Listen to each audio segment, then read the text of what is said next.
What's up, everybody? We back in here Wednesday at 9, the Good Guy Experience. It's your boy Tyrone, aka Mr. Chocolate. All right, I got my big homie Black Pearl in the house. What's happening with you, madam? Hello, hello, hello. And we got the doctor. I said the doctor's in the house. Dr. Royal Rain. What's going on? I'm good today. All right. We're glad. All right, so how's everybody's week been? Pretty good. My week has been in desperate need of copacetic vibes. Oh yeah, spreading vibes is what I do best. Absolutely. Right, you know, Black Pearl's your girl. I'm gonna make it happen. Okay, for sure. Well, all right, so tonight is special night. Okay, now we got a special guest in the house tonight. All right, so we got, we want to talk about a couple of topics, herbally related, right? Mm-hmm. All right, now we got my man Marley. Okay, so Marley, go ahead, explain yourself, who you are, what you got going on to the people out there. Okay. Appreciate y'all first and foremost for having me. My name is Marley. I'm the owner of Copasetic Vibes. It's a spiritual smoke shop. We specialize in smoking accessories, meditation tools, and cannabis products. Okay. So what inspires you to get into that? What inspires your journey into into being a spiritual? Well, what do you call it? Spiritual smoke shop. Yes, sir. So yeah, like even the way you worded like journey, I feel like this is really like kind of part of my journey, my development, my growth. This is probably one of the few things that's helped. I've been consistent the most ever in life. You know what I mean? I started, I'll say, my spiritual journey back in 2014, 15. I've always smoked cannabis. I'm a advocate for it. And that's one of the goals behind the business is to remove the stigmas behind it and spirituality as well. That's funny, for sure. She's the main one. But yeah, so it was kind of easy, like to try to put it together. It's two things I'm passionate about. Being on my spiritual growth and development. I grew up in the church, so it was kind of one of those things where I kind of eased away from that and got into a more open mindset, and where you can kind of ask questions and kind of think outside the box. You know what I mean? So that was kind of the spiritual growth that I had, and like I said, that was kind of 2014. So just throughout the year, just kind of growing and figuring myself out and learning myself and learning the world, and what truly matters, and not the propaganda, the stuff that they push. But yeah, I started Copasetic Vibes in 2019. Like I said, kind of meshing the two together. So it's not just about getting high. That's one of my slogans. It's not about getting high. It's about elevation of self. So being intentional. Getting high helps. Being high helps. Tapping into a higher. Tapping into a higher, state of mind and consciousness. You know what I mean? Just that little boost. You know what I mean? And it's from the earth, so it's something natural. So yeah, it was our Instagram page. You call yourself a spiritual stoner. Correct? Right. Okay. So that's like I said, I tied the two in. That's a label we don't hear all the time, right? Right. What does that consist of, being a spiritual stoner? Because look, someone who's ignorant, not to say I am, someone who's ignorant to it, but like, he's just trying to make getting high sound special. Right. I get it. What that entail? Like, what do you feel that you have in your life that makes you a spiritual stoner? So it's all about being intentional, right? So being young, my younger days, you'll get high just to get high, just smoke all day, just doing whatever unconsciously. Too much of anything is bad for you, whether it's good or So it's one of those things where, like, okay, yeah, it's a stigma behind it, and that's one of the stigmas, just being lazy, getting high, not being productive. But when you can, like I said, tap into that higher self and be intentional about smoking it, and knowing, okay, I'm good. I'm at a level where I don't have to smoke this whole blunt. I don't have to, just being more intentional about smoking, being a stoner. You know what I mean? So it's like there's nothing wrong with it, but having that intentionality behind it, making sure you're doing the right things with it. You know what I mean? Because it's easy to abuse. You know what I mean? Yeah. So when you talk about the spiritual journey, so kind of go further into that, because we know about getting high, but what is it that makes it more that spiritual journey? And I know you mentioned you went to church, and piggyback. Do you get a lot of backlash from the people you came up with in that church setting, or they like secretly smoking with you and like? Why gotta be a secret? The Lord, because some of the church folk, they be like, yeah, they got to keep it on the low. You know what I mean? Make it look good.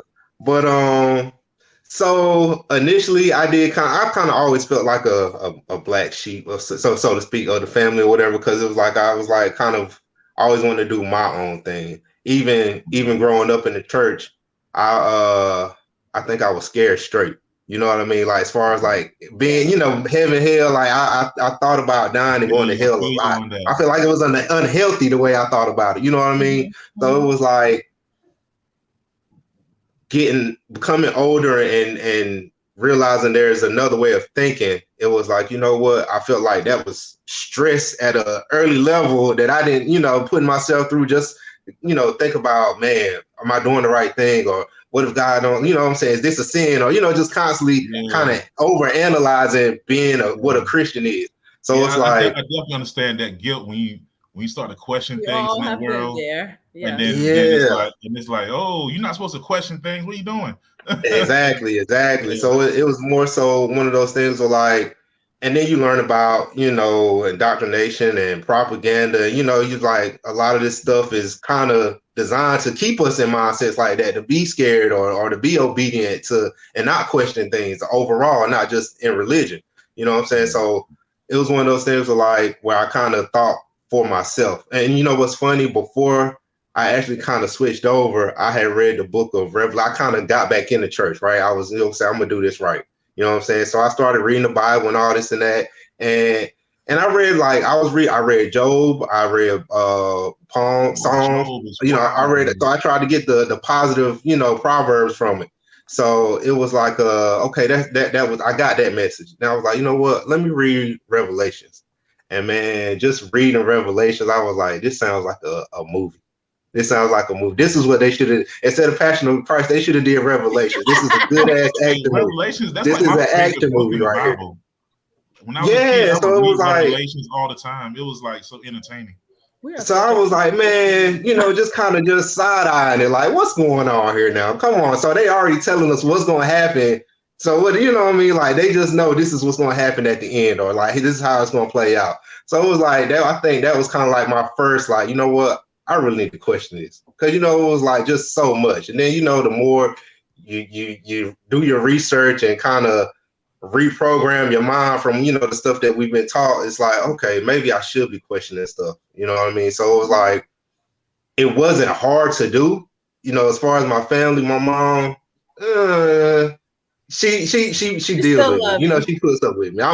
She loves. You know what I mean? She understands. Right, she understands like I'm thinking different, and kind of I'm living my life a certain way, but it's not in a negative light. I'm a great father. I take care of business. I go to work. I'm saying I do what I need to do. You know what I mean? So I feel like who are not good fathers. So kudos to you. Right.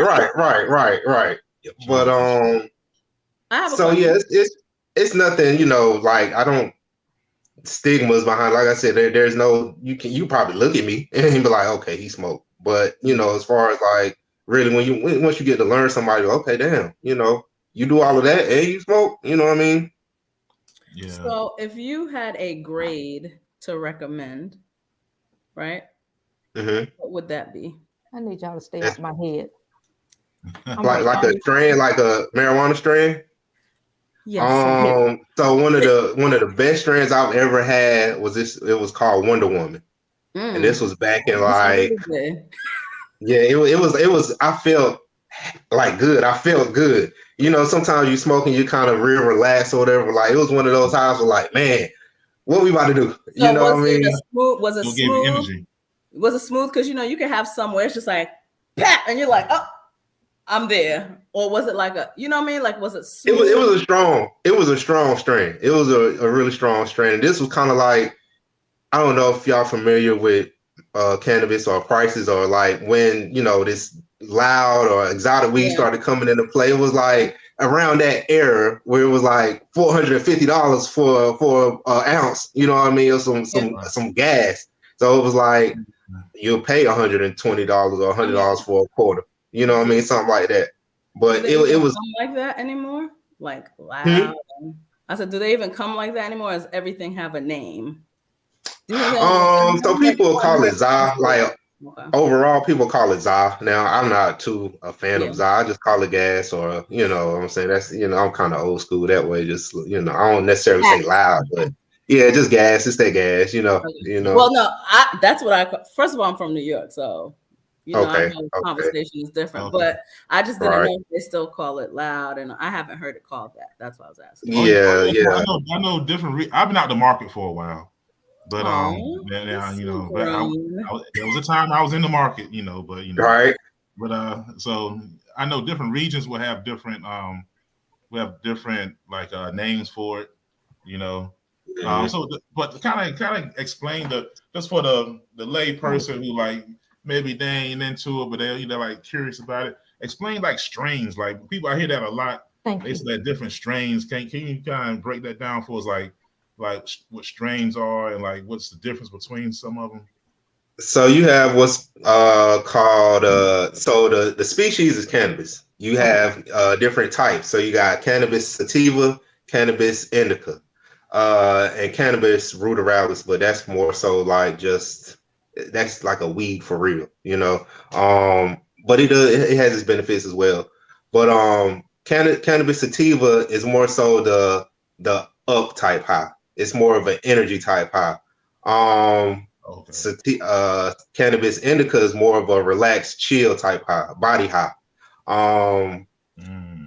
Cannabis ruderalis, it's auto flower. That means it automatically flowers on its own. Like when it comes to sativas and indicas, there's a whole process with lights and stuff like that. You change out the lights, then it'll start to flower. With cannabis ruderalis, it auto flowers, so it's just gonna do its thing on its own. Sometimes they use that to cross pollinate to create auto flowers with sativas and indicas that'll just pollinate and flower on their own.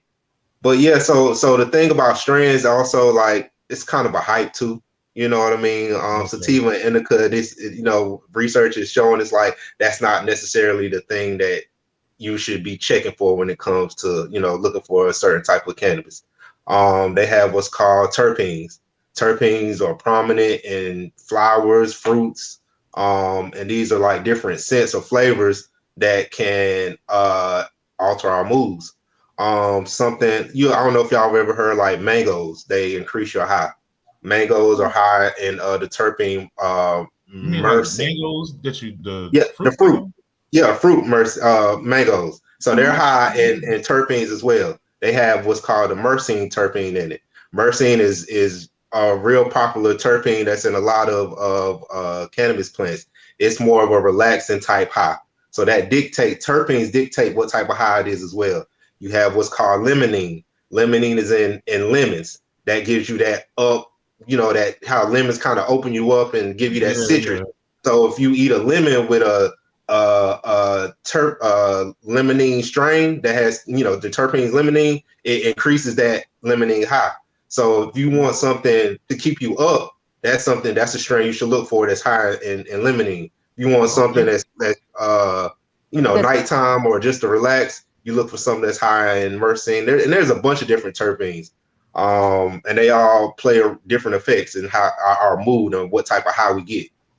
So you get like some gummies or something and get some lemons with it, and it'll make it stronger too. Like, will that do the same?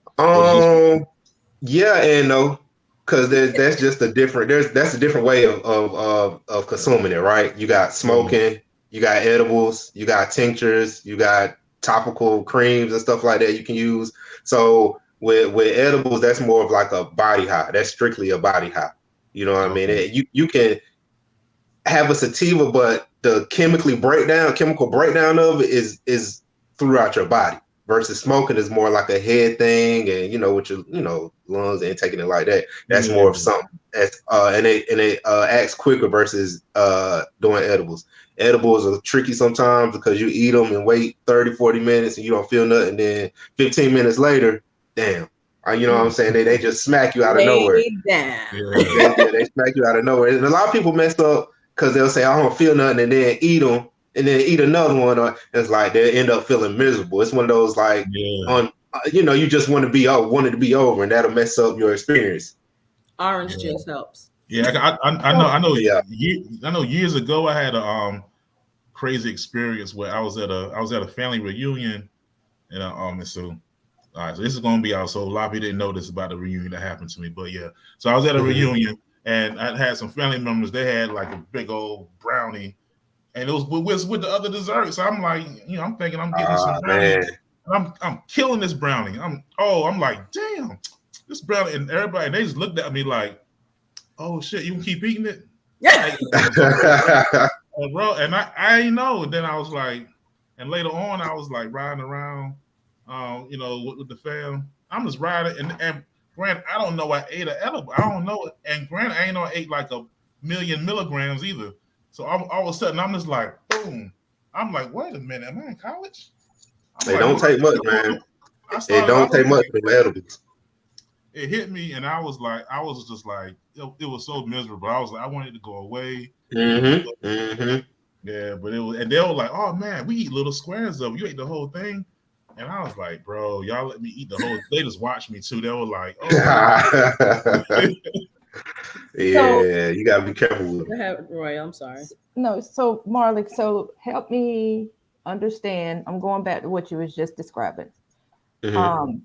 So with this particular strand, they are infused with a fruit.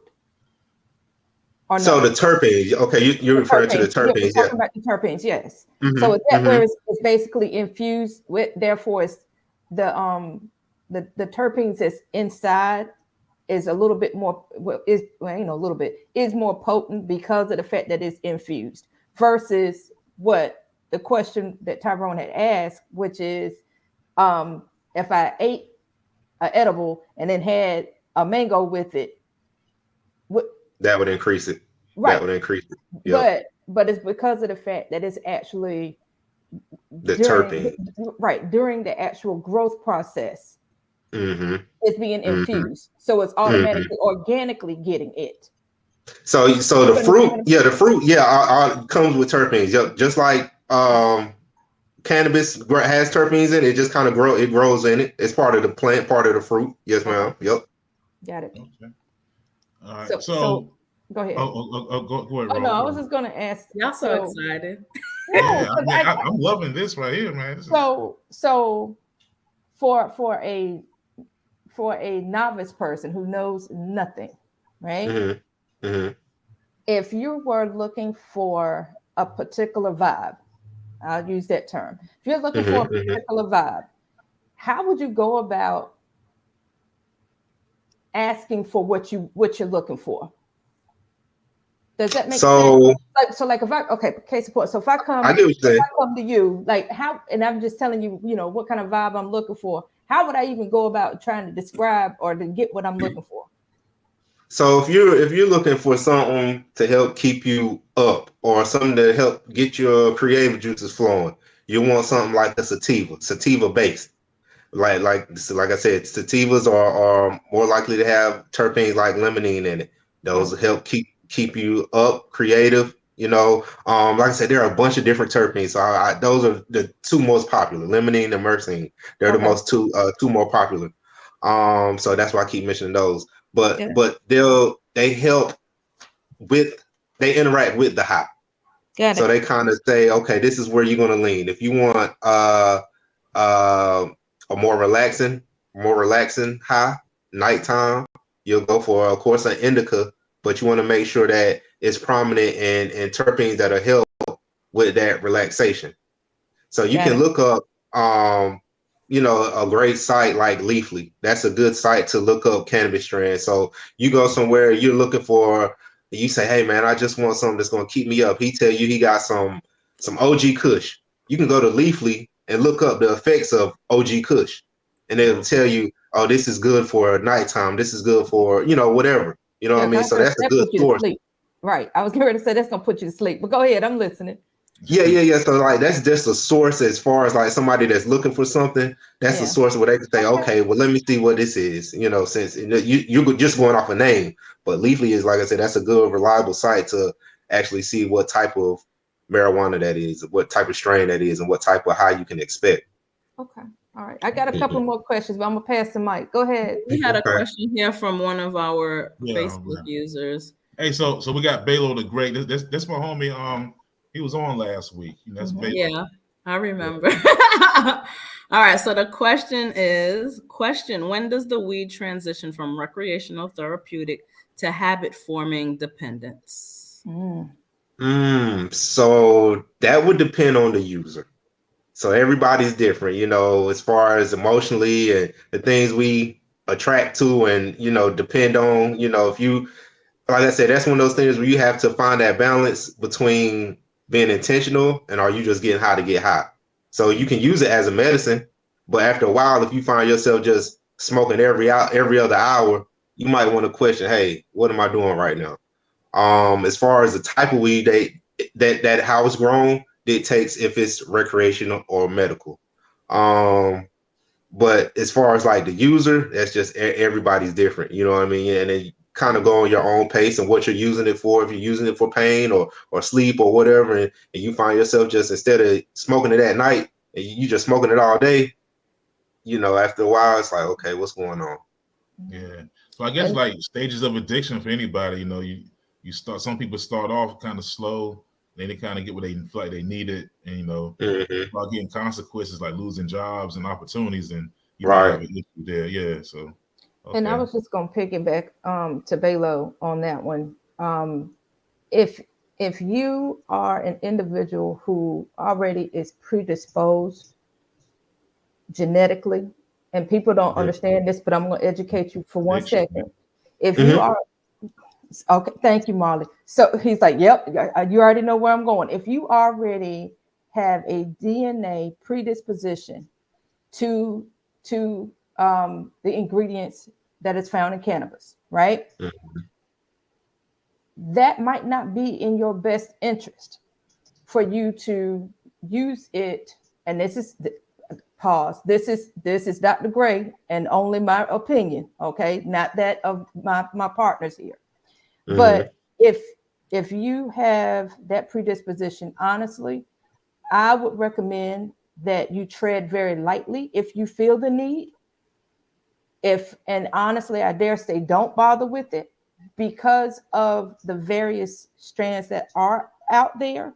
You can easily succumb to transitioning quickly from what was recreational to you actually abusing it for various reasons, because of the fact that you already predisposed to it. And for those that don't understand what I'm saying, when I say predisposition, it's just like if you have a family history of hypertension or diabetes in your family, you may be, or cancer, you may be predisposed to it in your body. Same thing if you're, for the sake of conversation, if your father was a habitual user. Yes, I said father. If you said, I know. If he is, and I'm just using it as an example, not put it on the guy, right? But if he is a habitual user, then my love, your seed will probably be predisposed when that child is born. So I need people to understand when I talk about it, I'm talking about it from that context, from a genetic context. But that's all. We can move forward. I just want to throw that out there. So Marley, how do you feel about, because I know some of our younger adults, when they battle things like mood swings or mental health issues, they use that to their version relax. That's like self-medication for a lot of people. Now, I'm saying younger, but I'm gonna be real with you. There are people who use it to numb themselves. That has nothing to do with age. People do it with liquor, you know, whatever. All right. So what is your view on using it to I guess the best way to say is self-medicate for mental health or moods or things like how do you feel about that personally? I know you're not a doctor, so let's go ahead and say that Marley's not a doctor. Yeah. So as far as well,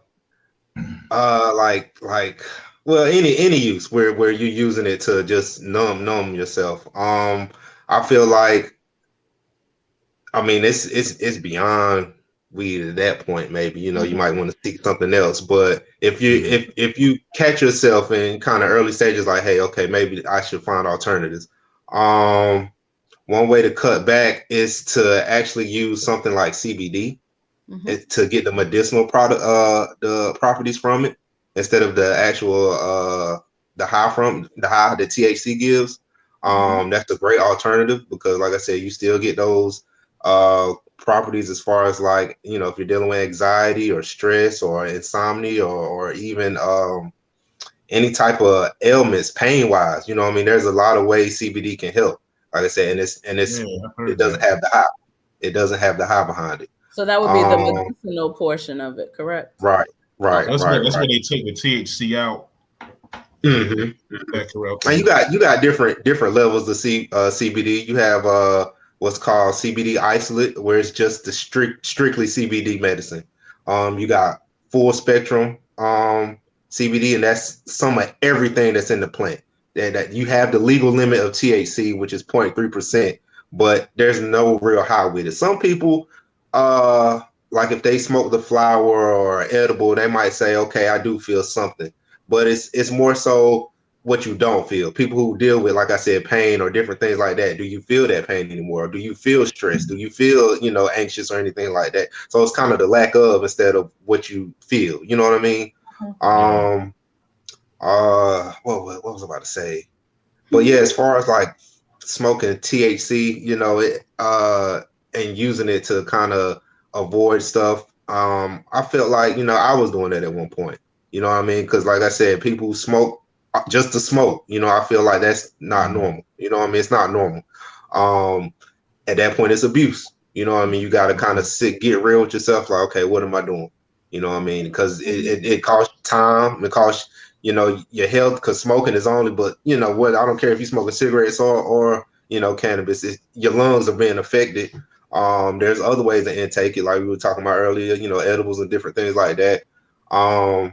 But there are things that can counteract the what you think you're helping or healing. You know what I mean? When you just kind of overuse it like that, you know. Okay. So I want to kind of go to, so what are your thoughts on legalization, like on a federal level, and what's going on where you're at? Like, no. He said no. He said no. Okay. So man, he said no. The legalization, man, it's such a two-sided coin, man. Just because of the fact you got the government looking at it from, I mean, it can be everybody can look at it from a money standpoint, but when you got people in office that don't know anything about cannabis, how it's grown, how it can help, or anything about it, and they're the ones that's making the rules, and okay, yeah, we're going to tax it this much and this much. You're just kind of counteracting the whole industry before it even gets started. California. Do they not know, or is it more beneficial to come at it from that perspective? Because I think they do know more than we realize. They just realize it's more profitable to come from that angle. So, but the thing about that, California is a great example. Like they was the first state to legalize medical marijuana. When they legalized recreational marijuana, they had a good, steady, industry going on out there with small businesses, small farmers, local farmers. I think in like 2018, they changed the laws and regulations, and just to fill out an application to be a grower or have a dispensary or something like that, it's hundreds of thousands of dollars just to fill out the application. So that way, that one, black people ain't got that kind of money just to fill out an application, let alone get the equipment and everything to get started. You know what I mean? So that's putting them out the boat already. When they went up, they went up in 2018 as far as, like I said, the regulation and different things like that, and it killed a lot of the people who were already signed up, farmers and stuff like that, to be able to sell the product. So a lot of them either had to destroy the crop or turn to the black market to make their money back. So that's why, you know, the taxes are so high to where the regulations are so messed up to where it's actually helping the black market, because these farmers can't get their stuff in dispensaries. You know, they can't get their stuff in dispensaries because they don't have the legal license or whatever, or whatever. They can't afford it. And then you got some dispensaries will take it anyway. Like, you know what I mean? Like they're going to take it. But it kicked out a bunch of farmers. So basically they're going to put a monopoly on the industry before it even gets started. Over half the country, I think over like 40 states are legal in some capacity, medical or recreational. And I feel like for California to be one of the first states, and just the what they're dealing with now, I feel like states that haven't legalized it yet are low key in a good position, because you're seeing how it's playing out in other states. Are they taxing it too much? Are they not taxing it enough? What are they doing with the money? How is it really helping? You know what I mean? So you can get a kind of inside look of how it could help the state or how it could hurt the state. So I feel like these, you know, different states that's legal now or just, you know, turn legal, they're kind of like the catalyst or just the example to watch, you know, of how to play it out. And speaking, that's just the state level. Federal, I just feel, you know, taxes was really going to do them. You know what I mean? Because you can get it. I find it kind of funny looking at the whole thing, how black people who've been affected so much, getting locked up behind it all these years. Now it's legalized. Now they've made it so expensive where, you know, where you would think, oh, now it's legal. Now, okay, we can get in and kind of profit and make money. That could be a form of kind of, you know, the closer we get to reparation is. But no, but I knew it was going to happen. I knew they were going to make it expensive. It was going to be big corporations. Eventually, it was going to be a Walmart of weed. And exactly. That's what you don't want. That's what you don't want. Yeah. And then the little guy's going to be back on the black market, and they're going to try to lock the little guy up, you know, and it's just the cycle continues, man. And even with legalization, there's still limits on it. Colorado, legal state, recreational and medical. But there's certain things you can't do. You can only grow so many plants. You can only have so much on you. You won't go to jail. You might, you know, well, if depending on how much you got on, you might do some time. But that's legalization. That's not decriminalization. What people should push for is decriminalization. Right. And even with decriminalization, there's still going to be regulations. There's still going to be rules, but nobody's going to get locked up. You know what I mean? Nobody's going to go to jail.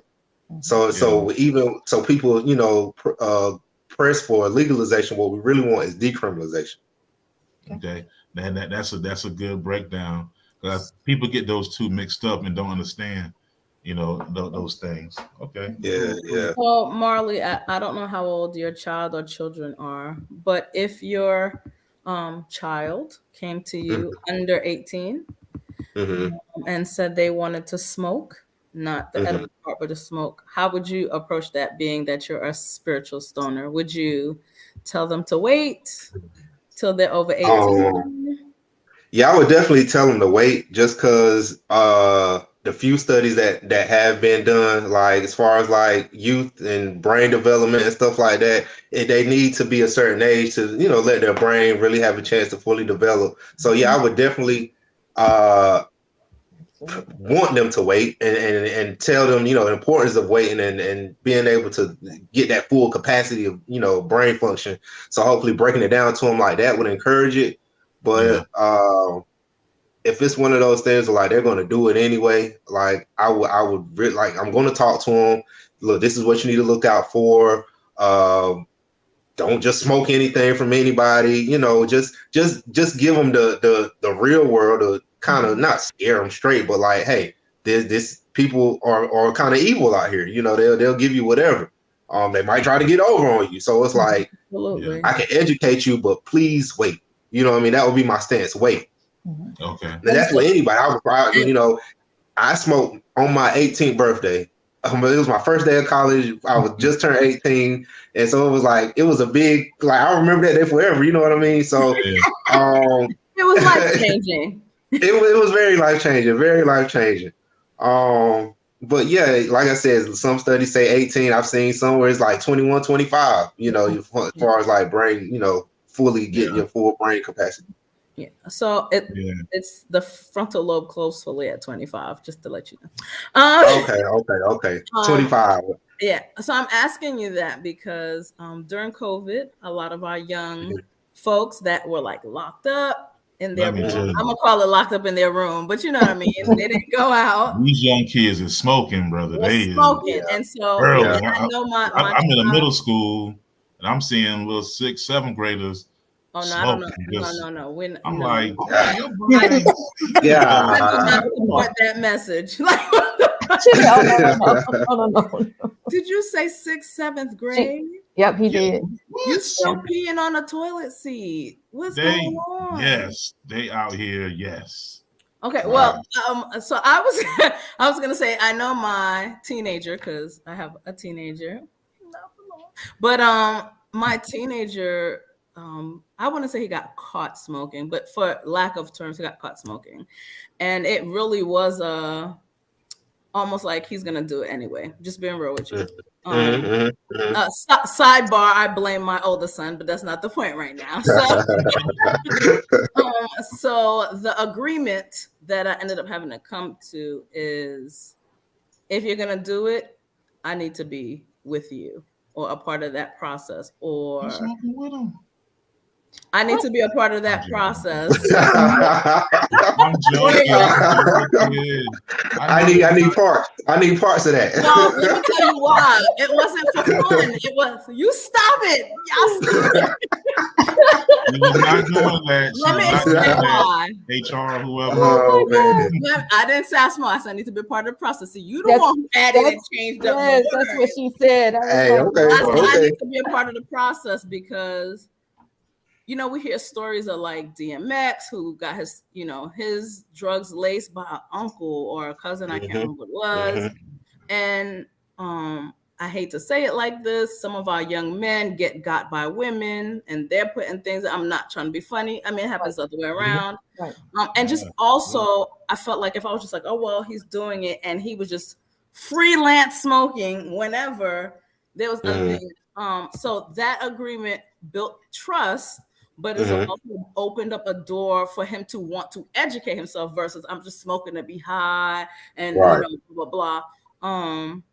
Again, I did not use the word that I smoke with him, but those experiences build trust. Right. I also saw a difference in his mentals and in a positive way. And then him realizing I don't need to just smoke this Monday, Tuesday, Wednesday, Thursday. Oh, what up, Junior? You know, like just it was literally like, I'm good, I don't, versus, hey, Ma, today I'm doing this. I'm here, I'm doing this. I'm not just randomly somewhere, whatever. So that's why I asked you because I know I'm gonna be right. I understand. You know, someone else was like, oh my gosh, that's somebody's mother saying that. Yeah, I am. All three of them. I like that though. I like that. I think that's a good idea. But the problem is, I think we forget as parents what we were when we were younger. And that need to me, to educate yourself grows when you're like, dang, is that my mom saying? Okay, now I don't have to lie. I can communicate. I could do whatever. So strangely enough, it is something we found common ground on. Am I going to get like stupid lit with my children? No, I'm not. But I do feel like in the process of their recreational choices that I am helping them to make more responsible decisions when it comes to that, because the world outside of mom is far more challenging when those decisions need to be made, especially with getting high. So that's just me. I mean, that's damn interesting, man. I never really thought about that, what I would do in that situation. I never really I don't know. I don't want them sneaking around. Yeah, you don't want to sneak around. Yeah. Now, if they say, "Hey, mom, want to try crack," that's a whole nother story. Yeah, that's another conversation. But you brought up a good point about the fact that people lacing stuff. I mean, we got a real bad. That's what I'm about to say. We got a real bad issue with fentanyl, and people are like doing the MOST right now. Like, I need real. So that's a great point. I love that point. And also, I know someone who's in a whole relationship, and the foundation of their relationship is getting high. Wow. Cannabis brings people together. No matter the age, race. Sometimes with people you don't want to be together with. True. Because you get high. That's true. It does bring people together. Because you get high and you have this amazing experience. Your body's going through things. The sex feelings are elevated, but y'all don't have nothing else in common. Mm-hmm. Yeah. Right? Yeah. Okay. Yeah. Well, there's a negative to that as well. That's not talking from experience, by the way. But I remember, like, in my college days, back in the day, years and years ago, for whoever in the skies listening. But I remember people would be like, it'll be a thing like, hey, you smoke? It's like, yeah. Hey, let's be friends. Hey, let's link up. And like you just meet friends, and it's like, right. I still have friends today that I've met that way, even though we don't anymore, but it's like we're still friends to this day because it was like, hey, it's like, is that little, hey, what you about to do? Smoke. Mm-hmm. Oh, I smoke too. You smoke? Yeah, what's up? Let's go smoke. So I think it comes with good vibes. Yeah. Mm-hmm. But let's be honest. Everyone does not react well to smoking. Some people go through some real mood swings with, like, they peak. I think that's a chemical. That's what I'm saying. Is you're interacting with your neurochemicals, and that's what I'm saying. Like, you have to be aware. Mm-hmm. That's the word. You have to be aware of how you actually respond in your normal state. Case in point, if you know that you have a issue with depression, and I'm not saying that like you're actually diagnosed with depression. I mean, like, if you know that you feel down sometimes, that you really feel down sometimes, and you need to be cognizant of that when you start dibbling and dabbling, if you will. And to Marley's point, when he was talking about indica, like, did I say it right, love? Mm-hmm. Yep. All right, now you see, there you go, You got it. So when you're dibbling and dabbling, if you go the pathway of smoking and it has indica in it, then guess what you're going to be?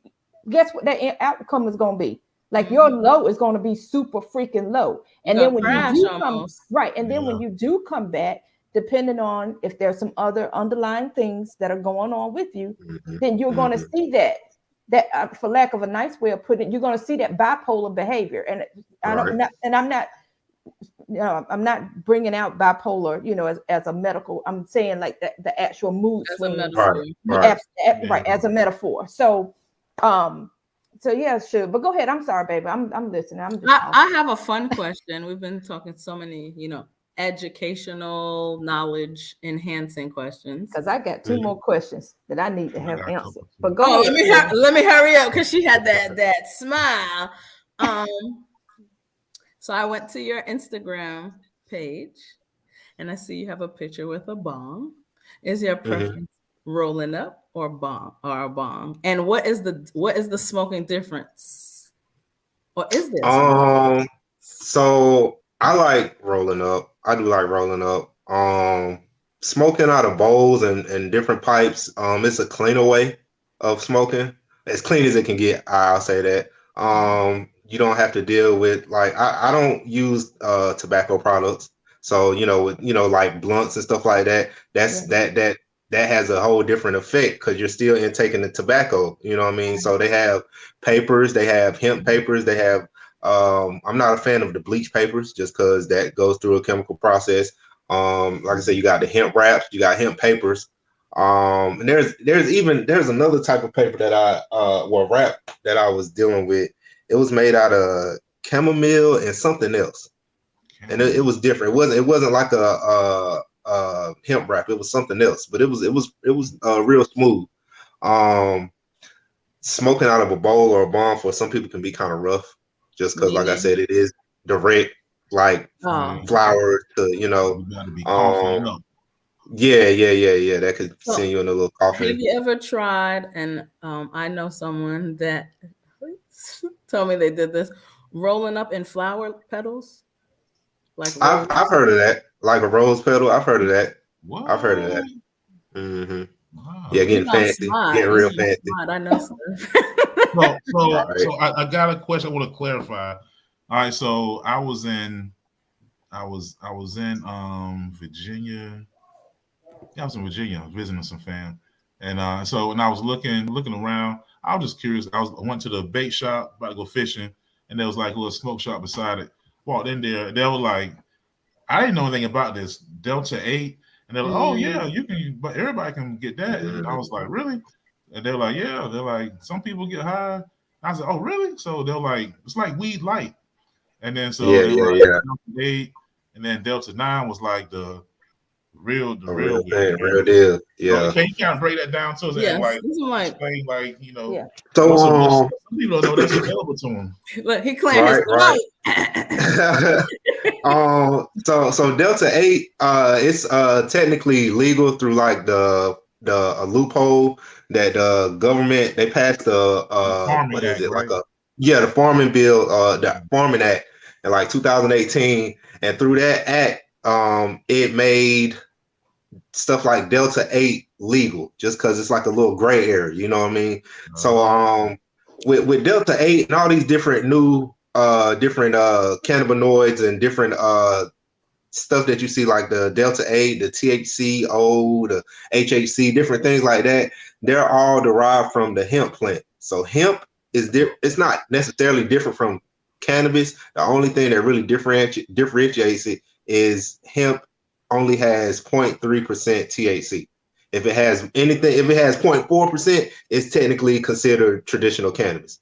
It's not going to get you that high, but under the law, it's technically considered cannabis now, and it's not legal. It's illegal. So as long as it's under that 0.3%, they derive all those different, they extract all those different cannabinoids from it, like the Delta 8. And what they'll do, it goes, some people say it's synthetic, it's a synthetic thing, but some people say it's not, because it's technically it is part of the plant. It's extracted from the plant. So the people who say, oh, it's not because it goes through a chemical process to be made like that, they'll say it's synthetic. It's a synthetic, drug. But the people say, oh no, you can extract it from the plant, so that means it's part of the plant. It just goes through a process to enhance it. So you got two ways of looking at it. But the government, the DA say, okay, it's protected under this bill. So it's still, it's that's why it's legal. Like I said, with THC, Delta 9 is what gets you high, gives you this, they both get you a high, some type of high. Delta 9 is the main high that you get in traditional cannabis. Delta 8 is the legal. It's a milder effect. So you do get the kind of high with it. You might feel the different effects, like, munchies or whatever that you would with traditional cannabis. But it goes through a different, it's a little bit more expensive. Like, you get it out of the stores, it's a little bit more expensive than CBD, just because it goes through those extra steps and processes to be made. Like I said, it's all in how you look at it. The only thing with it, stuff like, so THC is regulated. It has to go through different steps and pass different tests and all that.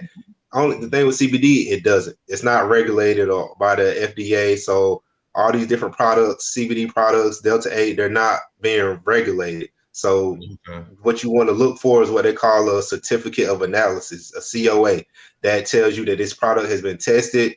There's nothing wrong with it. It's a clean product. If you can't really find a COA on your Delta 8 or whatever that you're buying, that might be a sign, okay, maybe I should steer clear from this. You want to look, that's a good thing. That COA is a good indicator of, okay, this is a legit product. So yeah, that's one of the kind of, iffy things about Delta 8. So does the Delta 8 show up on the drug test the same way as anything else? It can. Even CBD might show up on the drug test. depending on what type of that. See, like I said, you got those different types of CBDs. You have that full spectrum or broad spectrum that can show up they could possibly show up on a drug test. You have some explaining to do. Mm-hmm. Yeah. It was CBD. Oh, yeah. Yeah, all right. Yeah, all right. So, Copacetic Vibes, where is that located? So we're based out of Winston-Salem. I don't have like a physical shop. I have an online store, and I do a lot of different vendor and pop-up events. That's really, been working for me. Like I said, I started this in 2019, and that's how I, get my name out. And that's another thing about being intentional. I'm intentional about doing is going to different cities within North Carolina and building my brand. So I'm in Charlotte a lot. I'm in Raleigh. I'm in Durham. I'm in Greensboro. I'm from the eastern part of the state. They're kind of slow on having pop-ups and different events like that. They're all more out this way. Part of the east. It's a small town called LaGrange, just near Kinston. Nope, we know Goldsboro area. Okay. Oh yeah. I don't know, but okay. Yeah. She said we know. I was like, I ain't never heard. Man, bro, we know the 252. Yeah, we got 25. Yeah. 718. I'm messing. No. Hey, so what are some of your most popular products going on right now? So some of the more popular stuff are like edibles. Some people like the flowers, some don't. I have a lot of different pipes. A lot of people kind of gravitate to the pipes.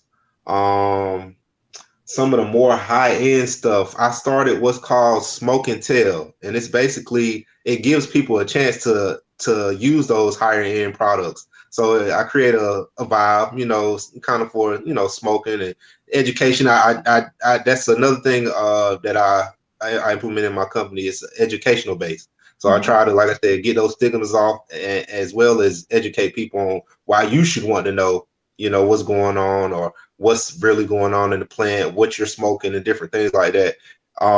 So that's another thing that I promote through my company. But yeah, as far as edibles do a lot. They do a lot. So are yours 8 or 9?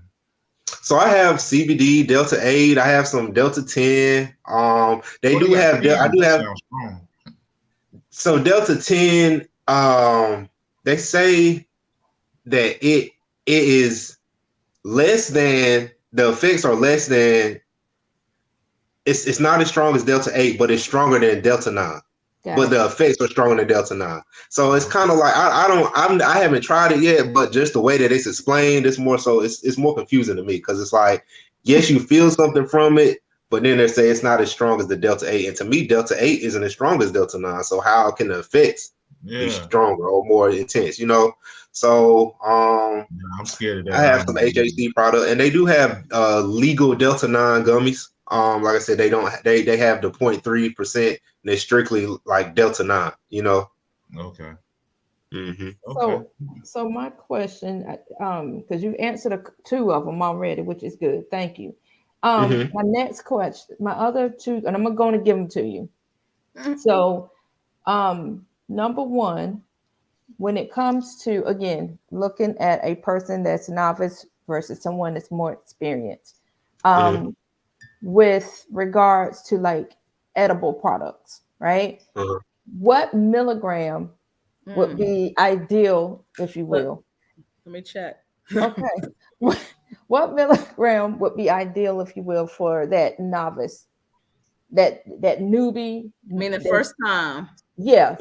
Versus, and then somebody that's kind of like in the middle of the ground, like, because sometimes, like we've described, people don't feel the effects, and so they keep going, and so what you're doing is actually increasing the amount of potency that's in your body. So can you break that down? And then and so that's that question about the milligrams, right? So then the next question I want to ask you has to do with, I know that you have beads and different things as well, aside from, which is the spiritual aspect of things. Yes, ma'am. Yes, ma'am. So can you elaborate on that after you talk to me about the milligrams.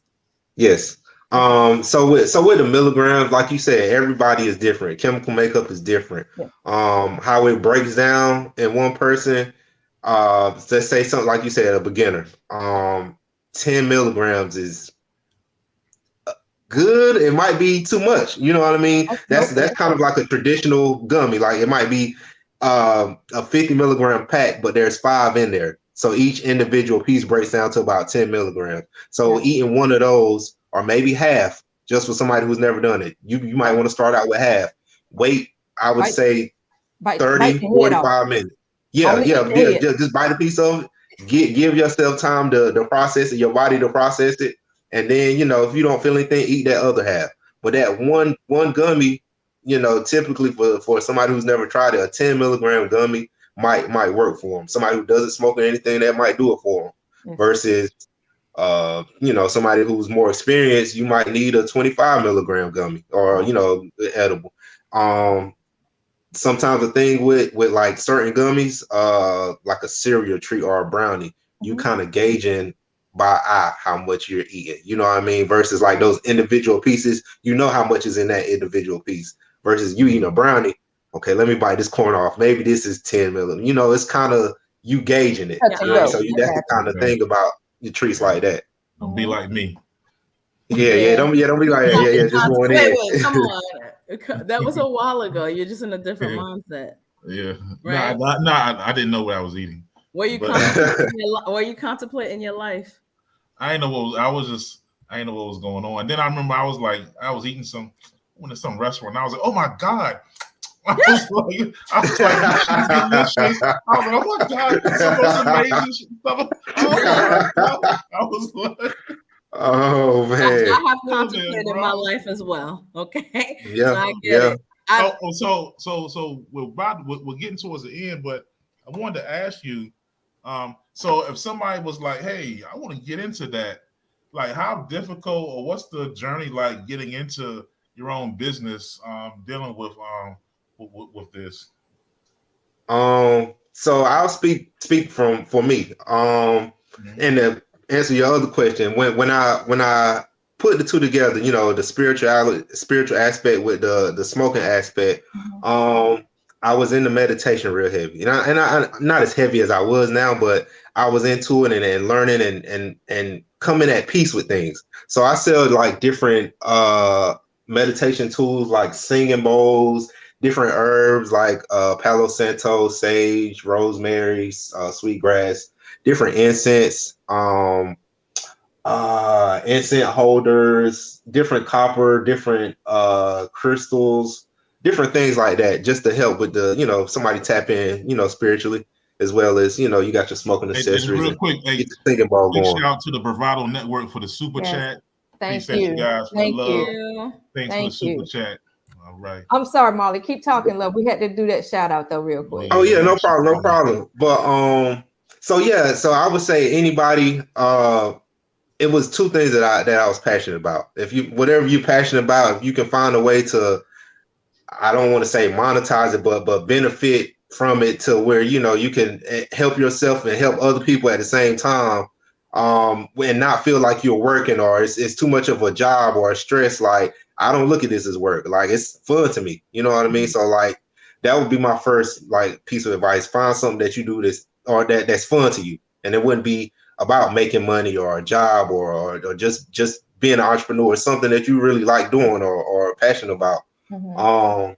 But yeah, that would be my main piece of advice. Like just whatever you're passionate about, if you can find a way to, to monetize it, that makes it a lot more easier versus, oh man, okay, I got to do this, I got to do that. It's like, okay, all right, what we doing next? All right, I got that done. You know what I'm saying? It just makes everything more, enjoyable instead of like tolerable, like, oh, I got to do this next, so.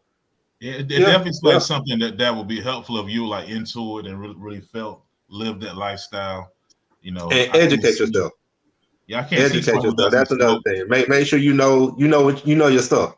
You want to know your stuff, so that way you something like this, people get to asking questions and want to know things, and you just kind of I don't know. I just know I smoke and, I like getting high and, there's a, just, you want to be able to explain things and really educate people. So that's another thing. Educate yourself so you can educate other people, and that way they really take you seriously. Absolutely. Yeah. No doubt. No doubt. Man, we hit an hour already. It's crazy. That was quick. Man. It was good information, though. When that was dope. Having good conversation, an hour is nothing. Yeah. I really appreciate y'all for having me, man. I feel like I got dreadlocks now. I got so much knowledge. I got some little dreads popping out. You know what I'm saying? All right. So Facebook family, down at the bottom of the screen, you guys check out our man, Mr. Marley, at Copasetic on his IG. Follow him. Let him know that you saw him on the Good Guy Experience. Pass the word, share the love, so that way everybody is being educated and everybody's having the opportunity to catch that copacetic vibe. You know what I mean? You got to be copacetic. You mail nationwide your products?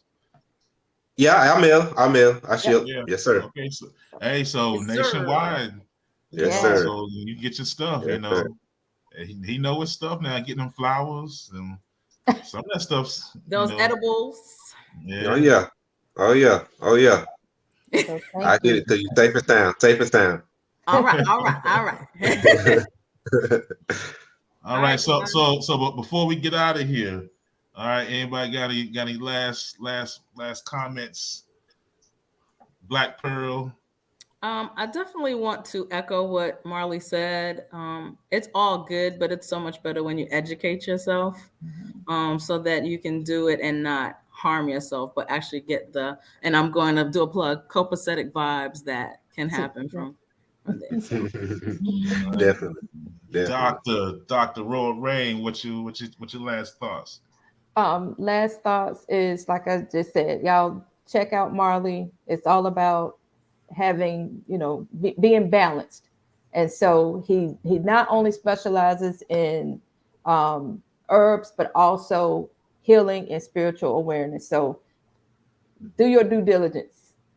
All right. And Brother Marley, so what do you want to take him out? What's your final thoughts for him tonight? I just want to say I appreciate y'all for having me. For anybody watching, if you like they say, you can reach out to me at IG Copaseticvibes LLC. Got any questions? I'm always ready to help people educate themselves. So I have no problem answering questions. You want to buy some products, you can buy some products too. But yeah, you can definitely just if you're just curious about anything, definitely feel free to hit me up. All right. So guys, we're gonna be out of here. Make sure check us out on YouTube, The Good Guy Experience. Hit us on Facebook. Hit us on Spotify. All right, you can find us there. All right, so you've been in part of The Good Guy Experience, where experience is always good. Peace. Yes, sir. This is definitely good. Peace.